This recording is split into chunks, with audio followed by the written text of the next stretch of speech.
Halo teman-teman, setelah umroh Ria Ricis dengan Dian bukanlah malah membaik, tapi kondisinya masih saja jalan di tempat. Masih saja belum ada berita-berita bagus terkait dari hubungan mereka berdua.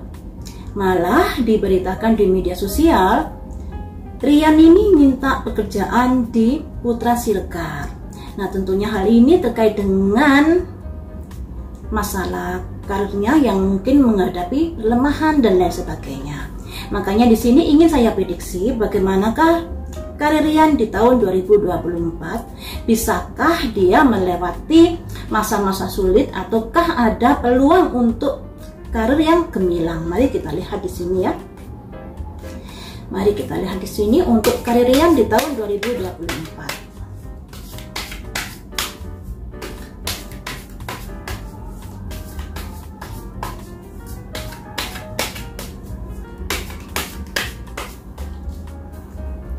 Saya ambil 6 kartu.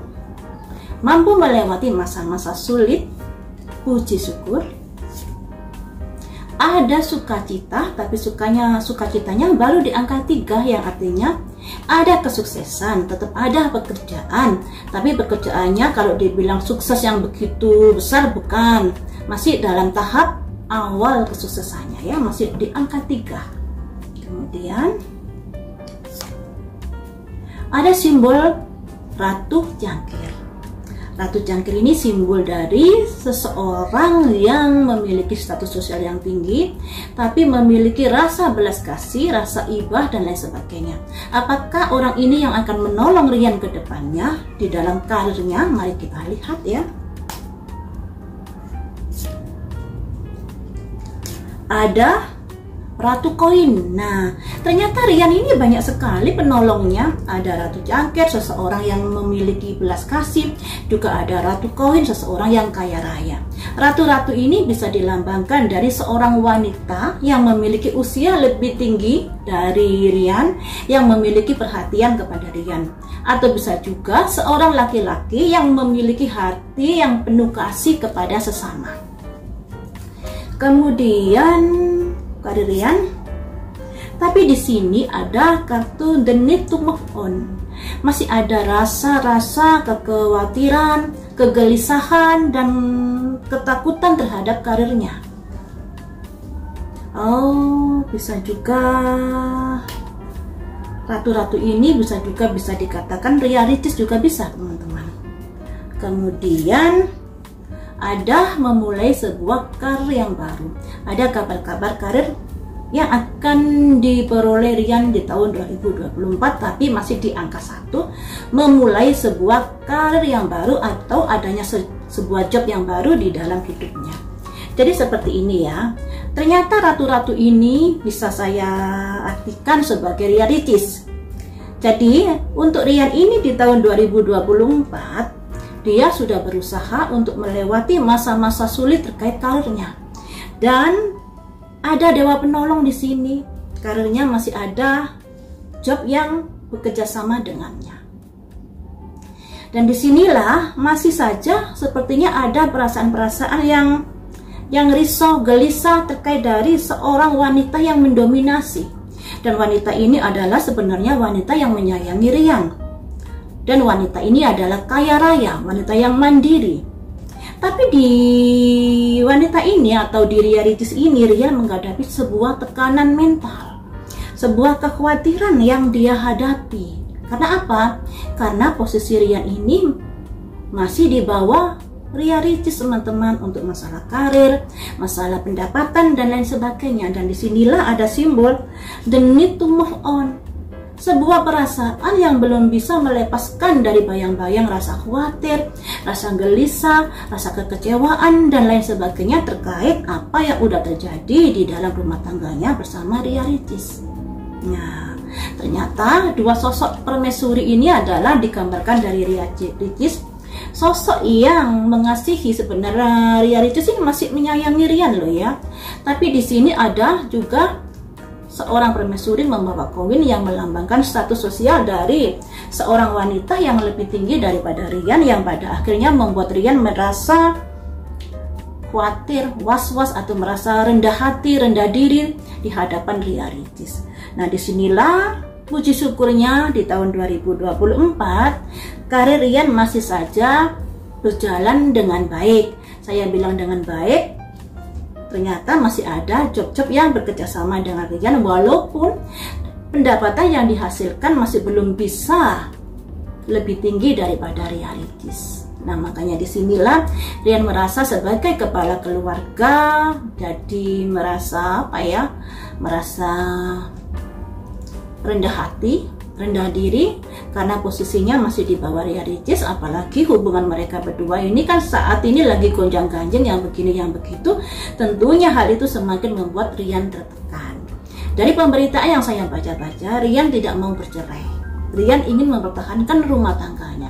Tapi dari Ria Ricisnya, seperti yang saya prediksi kapan hari ini, ada sesuatu yang membuat Ria Ricis khawatir, kalau saya pertahankan nanti kedepannya jangan-jangan begini, jangan-jangan begini. Itu yang dibayangkan oleh Ria Ricis. Bahkan setelah umroh kemarin, bukannya hubungan mereka membaik, tapi hubungannya masih jalan di tempat, masih seperti itu-itu saja.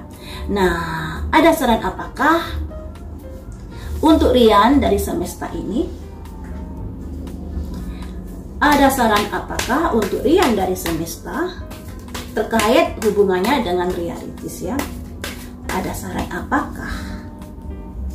Ada saran general, bukan general, renewal, kebangkitan kesadaran. Kemudian sebagai kepala rumah tangga ada simbol Raja Tongkat.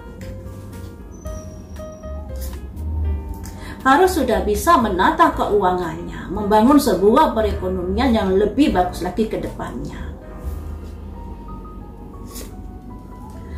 Jangan berpikir yang macam-macam, berpikir yang penting saja. Yang penting kamu udah berusaha sekuat mungkin dengan kegigihanmu. Dilarang berpikir macam-macam ya. Fokus saja pada pekerjaan dan karir. Di sini ada roda berputar. Roda berputar ini ke arah manakah? Sakit hati teman-teman, sakit hati. Jadi di sini untuk Rian ini ada nasihat dari semesta untuk fokus bekerja, fokus di karir, fokus menata kehidupan perekonomian, dikarenakan disinilah sebenarnya sumber masalah dalam hubungannya dengan Ria Ricis. Karena kalau kita lihat dari berita-berita ketika Rian memberikan sesuatu kepada orang tuanya tanpa sepengetahuan Ria Ricis, kemudian Ria Ricis sindir menyindir di media sosial dan lain sebagainya. Berarti yang utama ini masalah uang, masalah belanja. Kemudian di sini sebagai kepala rumah tangga, Rian diwajibkan untuk bekerja keras, untuk gigih dalam hal berkarir. Namun teman-teman, yang namanya manusia ini kadang-kadang berusaha, kan setiap usaha tidak selalu membuahkan hasil seketika. Ya, bisa jadi hasilnya beberapa tahun yang lalu, beberapa tahun lagi dan lain sebagainya. Makanya di sini saran dari semesta, ketika usahamu tidak membuahkan hasil, kamu jangan kecewa. Kamu jangan kecewa. Karena di sini ada perputaran nasib, roda berputar. Sekalipun dia sudah berusaha gigih, tapi nyatanya yang didapat adalah sebuah kekecewaan. Mungkin apa yang diusahakan Rian ini masih belum sesuai dengan apa yang diimpikan Ria Ricis. Jadi ya serba susah juga ya kalau masalah keuangan sudah seperti ini. Kemudian Ria Ricis juga komplain masalah saat dia melahirkan atau saat dia mengandung, kalau nggak salah entah mengandung entah melahirkan, dia merasa diabaikan dan lain sebagainya. Sebenarnya mereka berdua ini harusnya saling menyadari pembawaan sifat karakter masing-masing. Kalau Ria Ricis orangnya kan memang aktif, segala sesuatunya pingin gerak cepat, segala sesuatunya pingin dimengerti, dan kalau tidak sesuai dengan apa yang diharapkan dia langsung ngoceh, langsung ngomel. Beda dengan Rian. Rian ini orangnya agak tertutup, kalau ada apa-apa dia pendam sendiri. Dan Rian ini orangnya low profile. Orang low profile itu tidak seperti orang yang gerak cepat, jadi apa-apa harus didikte, apa-apa harus diperintah untuk Rian ini. Nah, ketika dua orang ini tidak saling menyadari sifatnya masing-masing, tapi saling menuntut harus begini, harus begini, harus begini, yang ada rumah tangga mereka tidak akan ada titik temu. Karena sifat ini bawaan dari lahir, teman-teman. Berubah pun akan sulit. Berubah sebentar nanti kabur lagi ke karakter aslinya, biasanya seperti itu. Makanya ketika kalian menikah harus bisa saling mengerti karakternya masing-masing. Ketika sudah tidak bisa mentoleransi, ya udah diputuskan saja, daripada seperti Ria Ricis ini. Ketika mereka menikah, Ria Ricis kan juga menyadari kalau Rian bekerjanya saat itu pegawai bank, kemudian berhenti, jadi menikah dengan Ria Ricis, dia mengorbankan pekerjaannya dan memulai usaha baru. Tapi usaha baru ini kadang-kadang tidak sesuai dengan rencana manusia. Nah, disinilah kalau ada kegagalan ya juga harus dimengerti oleh kedua belah pihak, karena awalnya udah menyadari, udah saling mengerti kalau pernikahan ini diawali dengan seperti itu. Nah, ketika ada gonjang-ganjing dalam rumah tangga terkait perekonomian, ya itu risiko kedua orang tersebut seharusnya ya, karena udah menikahnya udah tahu kalau Rian ternyata harus keluar dari pekerjaannya dan lain sebagainya, kemudian sifat Rian juga low profil, jadi harusnya ada rasa saling menyadari kedua-duanya.